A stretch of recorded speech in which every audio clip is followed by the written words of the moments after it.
Hi everybody, welcome back. In this video I wanted to talk about one of the biggest mistakes I think entrepreneurs and designers make. I was talking to a friend of mine who lives in Ireland who is a brand consultant, and he was talking to me about how he was hesitant to launch his website because he wasn't really sure if what he was planning on offering was what he was going to be offering for a long time. He didn't know whether he wanted to just offer design or whether he also wanted to offer brand consulting and also social media marketing. And he was hesitating. He was kind of frozen because he wasn't really sure if that's exactly what he wanted to do. So what I told him was all brands evolve. He shouldn't be held back. He shouldn't freeze because he wasn't absolutely positive that what he was going to be offering now was what he was going to be offering for a long time in the future. He shouldn't feel like just making a move, just starting, was going to somehow paint him into a corner. I talked to a lot of people who are viewers of my show, members of my tribe, who are hesitant. They're scared about starting because they're not really sure that what they are going to be saying they're doing is what they really want to do for the rest of their lives.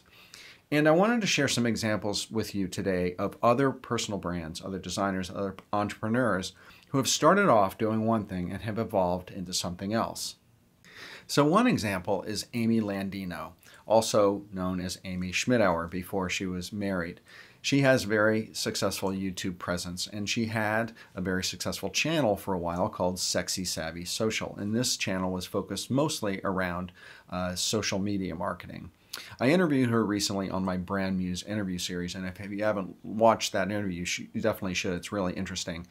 And I talked to her about the evolution of her brand. She started off very social media marketing focused, as I said, and then she wrote a book called Vlog Like a Boss. And she started to evolve her content to be much more focused on vlogging and YouTube content. And then she realized she was getting a whole lot of traction on her video content that was more lifestyle based. So more subjects around personal optimization and lifestyle optimization and life coaching type of subjects. And so she has shifted again her content to be more focused towards that. And I talked with her in the video, the interview, around why she did this. So it's really interesting to hear. But Amy very successfully has evolved her offering from one thing to another to another. And it has taken place over time. And she was never frightened to get started at the very beginning because she knew that her brand would eventually evolve. Another example is Chris Ducker, a good friend of mine who runs the Upreneur Mastermind community.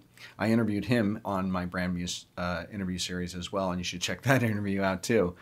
But Chris started off with a virtual assistant company in the Philippines, and he wrote a book called Virtual Freedom, which was all about virtual assistants.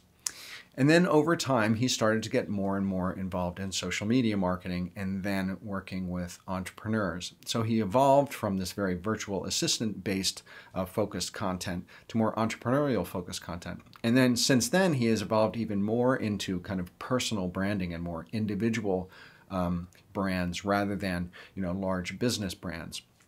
And so Chris Ducker has also evolved from doing one thing to another and now another. His customers changed and his focus has changed, and he's really been very open to that evolution.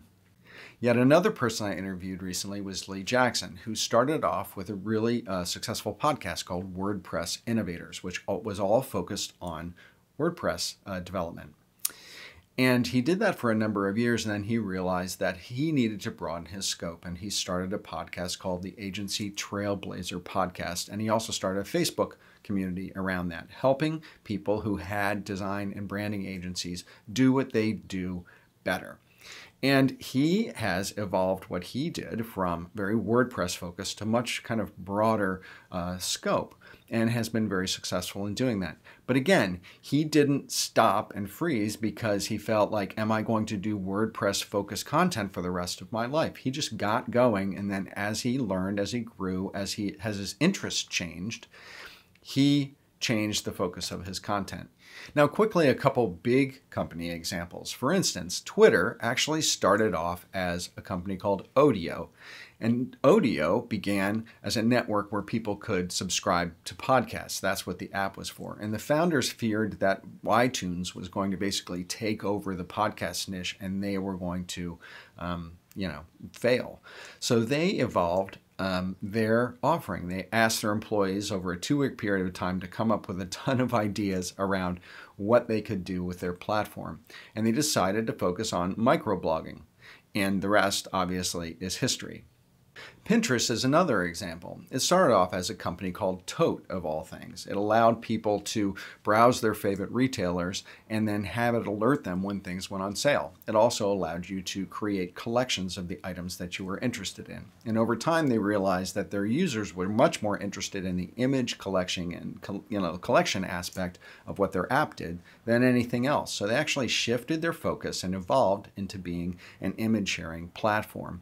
And were amazingly successful at that. Again, the rest is history. Now they have 70 million users. The thing you have to remember about digital, and this is the best thing about it, is that you can change things overnight. You can rewrite the copy on your website, you can redo your portfolio, you can reorganize what your offering is. You can make changes really fast, and then you can get the news out about those changes just as quickly. So don't worry about painting yourself into a corner. Don't get frozen. Realize that over time, you will evolve. Some of the best brands, entrepreneurs, and designers out there have evolved over time. So get started, get out there, do it. Put out a minimum viable product, so an MVP of what you do. And then realize that you will test and iterate, and you will learn from your successes, and you'll evolve what you do, and you're going to change over time. Be consumer-centric. Make sure to listen to your consumers, pay attention to what's successful, and move forward from there. So that's it. I hope you enjoyed this video on the biggest mistake that entrepreneurs and designers make and how to get over it.